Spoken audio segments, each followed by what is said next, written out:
Biology वाले master, हाँ biology वाले मास्टर साहब का नाम था कुमार चंद्र मोहन। लोग उन्हें ईद का चांद बुलाते थे, कहाँ से स्कूल बहुत कम आता। लोग बताते थे कानपुर में उनका खुद का स्कूल है। तो जब कभी आते भी थे तो किसी सीधे टाइप के लड़के को खड़ा कर देते और पूछते, ये बताओ शादी करोगे? थोड़ा सोच के थोड़ा शर्मा कर घर से बोलता था, बिल्कुल करेंगे मास्टर साहब, आपको भी बुलाएंगे। तो बुलाएंगे ठीक है, ही बताओ शादी के बाद क्या करोगे? तो क्लास के बाकी लौंडे खड़े हो जाते। मास्टर साहब कहाँ आसानी से छोड़ने वाले। अबे बायोलॉजी की क्लास है, शर्माओगे तो चूतिए रह जाओगे। बताओ फिर क्या करोगे शादी के बाद? क्लास के बाकी लौंडे पे ताली बजाने लगते। इतने में पीछे वाली सीट से आवाज आई, ये कुछ नहीं करेगा मास्टर, आपने क्या किया था शादी के बाद वो बता दो। मास्टर क्लास के बाकी लौंडे पे ताली बजाने। कौन बोला बे, कौन बोला? इतना बोलकर नाराज होकर मास्टर चले गए। आलू और रोटी उनका नियमित वर्ष।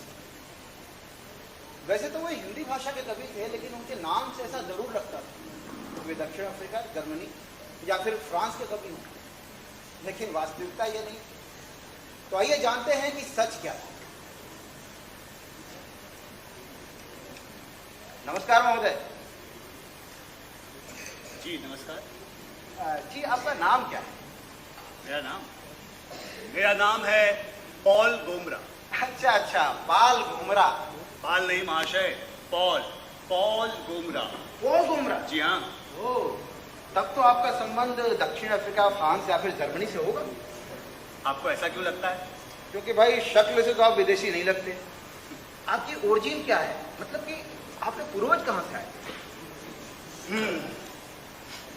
मैं हूण हूँ। हूण? महाशय ये बताइए कि भारत में अंडा किस सन में आया और इसे तुर्क मुगल लेकर आए थे या फिर डच, अंग्रेज या पुर्तगाली?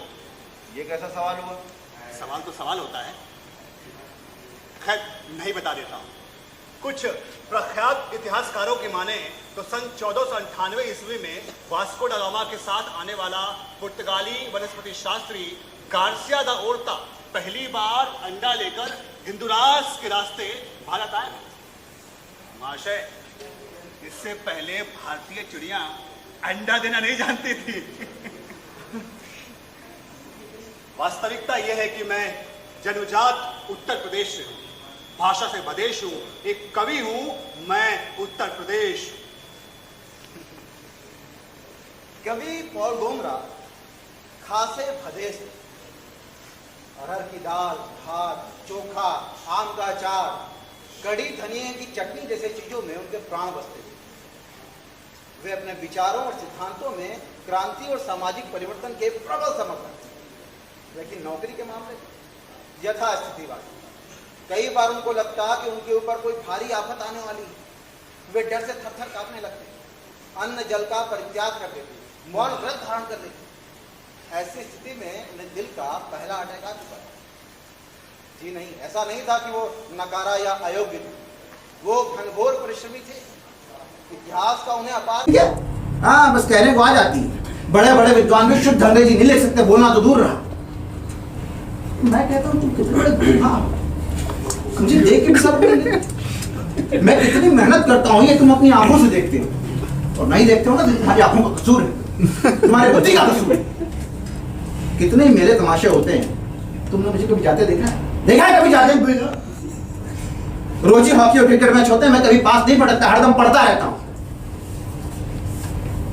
एक ही दर्जे में 2-2, 3-3 साल पढ़ा